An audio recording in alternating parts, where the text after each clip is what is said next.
Welcome to 108 news Telugu. బులెటిన్ల ముందుగా headlines. ఏపీలోను ఉత్తమ లెజిస్లేటర్లకు అవార్డు. ఈ బడ్జెట్ సెషన్ నుంచే సభ్యుల ఎంపిక. కాంగ్రెస్ సస్పెన్షన్ అస్త్రం మిస్ఫైర్ అయిందా? టార్గెట్ ఓ ఎమ్మెల్యే అయితే వేటు మరొకరిపై పడిందా? పుష్ప 3 అప్డేట్ ఇచ్చిన నిర్మాత. 3 ఏళ్లలోనే కలవనున్న సుకుమార్, అల్లు అర్జున్. అసెంబ్లీ ఒకప్పుడు అర్థవంతమైన చర్చలతో ఎంతో హుందాగా నడిచేది. కానీ ఇప్పుడు పాలిటిక్స్ కొత్త టర్న్ తీసుకుంటున్నాయి. ఏ పార్టీ పవర్లో ఉంటే సభలో వాళ్ళదే పైచేయి అవుతోంది. అంతేకాదు, హద్దులు దాటి విమర్శలు చేస్తున్నారు. సభలో మాట్లాడని భాషను వాడుతూ ఉండడంతో చులకన భావం ఏర్పడుతోందంటున్నారు పొలిటికల్ ఎక్స్పర్ట్స్. అయితే ఇప్పుడు అందుకు భిన్నంగా ఏపీ అసెంబ్లీ సమావేశాలు నడుస్తుంటాయన్నారు. సీఎం చంద్రబాబు కూడా ఇదే విషయాన్ని చెబుతున్నారు. గత 5 ఏళ్లు అసెంబ్లీలో బూతులు విన్నాం, ఇప్పుడు సమస్యలపై చర్చిస్తున్నామంటున్నారు. సీఎం చంద్రబాబు ఈ క్రమంలోనే ఎంపీలకు ఉత్తమ పార్లమెంటేరియన్ అవార్డు ఇచ్చినట్లే ఏపీ అసెంబ్లీలోనూ ప్రతి సంవత్సరం ఉత్తమ లెజిస్లేటర్లకు ఎంపిక చేసి అవార్డు ఇచ్చే ఆలోచన చేస్తున్నారట. అసెంబ్లీ సమావేశాల్లో అత్యున్నత ప్రతిభ, అట్రాక్టివ్ స్పీచ్లు, ప్రజా సమస్యలపై గలమెత్తే సభ్యులకు ఉత్తమ ఎమ్మెల్యే అవార్డు ఇవ్వాలని భావిస్తోందట ఏపీ ప్రభుత్వం. ఈరోజు సోషల్ మీడియా మనం చూస్తున్నాం. విచ్చలవిడితనం వచ్చింది. క్యారెక్టర్ అసాసినేషన్ జరిగే పరిస్థితి వస్తుంది.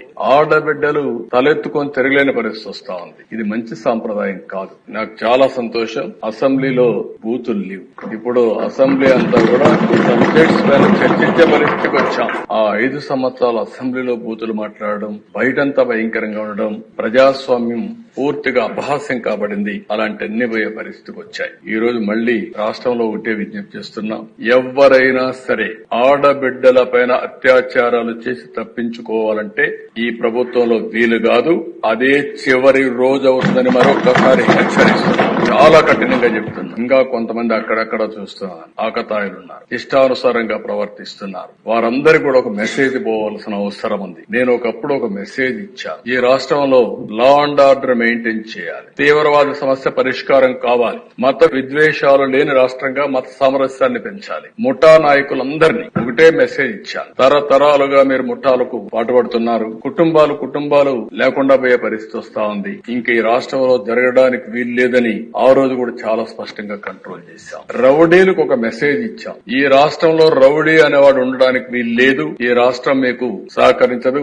అలాంటి వాడు ఉంటే ఈ రాష్ట్రాల నుంచి పారిపోవడం బెటర్ అని కూడా హెచ్చరించా. ఇప్పుడు కూడా చెప్తున్నా, ఎవరైనా సరే రౌడీజం చేసి మళ్లా తప్పించుకుంటామంటే అలాంటి వాళ్ళని ఎట్టి పరిస్థితుల్లో వదిలిపెట్టమని అసెంబ్లీ సాక్షిగా హెచ్చరిస్తున్నారని కూడా. స్పీకర్పై అనుచిత వ్యాఖ్యలు చేశారని మాజీ మంత్రి బీఆర్ఎస్ ఎమ్మెల్యే జగదీష్ రెడ్డిని సస్పెండ్ చేయడం చర్చనీయాంశంగా అవుతోంది. ఎథిక్స్ కమిటీకి ఎంపీ అవసరమైతే జగదీష్ రెడ్డి శాసనసభ్యత్వాన్ని రద్దు చేస్తామని చెబుతోంది ప్రభుత్వం. ఈ వ్యవహారంపై అసెంబ్లీ లాబీలో రకరకాల గుసగుసలు వినిపిస్తున్నాయి. స్పీకర్ పోడియం దగ్గరకు వచ్చినా కఠిన చర్యలు తీసుకోవాలని ఎదురు చూస్తుందన్నారు. చర్చ జరుగుతోంది. సీఎం రేవంత్ రెడ్డి క్లాస్ తీసుకోవడంతో ఎమ్మెల్యేలంతా అలర్ట్ అయ్యారని, ఏ చిన్న అవకాశం వచ్చినా కౌశిక్ రెడ్డితో పాటు బీఆర్ఎస్ సభ్యులను వదిలిపెట్టే ప్రసక్తే లేదని గట్టి పట్టుదలతో ఉన్నారని టాక్. దీంతో ఈసారి అసెంబ్లీ బడ్జెట్ సమావేశాల్లో ఎప్పుడు ఏం జరుగుతోందన్న ఉత్కంఠత అయితే కొనసాగుతోంది. సుకుమార్, అల్లు అర్జున్ కాంబోలో వచ్చిన పుష్ప 2 సినిమాలు మంచి విజయాలు సాధించాయి. పుష్ప 2 అయితే భారీ పాన్ ఇండియా హిట్ కొట్టింది. 1850 కోట్లు గ్రాస్ వసూలు చేసి బాహుబలి రికార్డు కూడా బద్దలు కొట్టింది. పుష్ప 3 కూడా అధికారికంగానే ప్రకటించారు. పుష్ప 2లో దానికి తగ్గ లీడ్ కూడా ఇచ్చారు. అయితే అల్లు అర్జున్, సుకుమార్ మాత్రం పుష్ప 3 ఇప్పట్లో ఉండదు, దానికి టైం తీసుకుంటాం అని గతంలో చెప్పారు.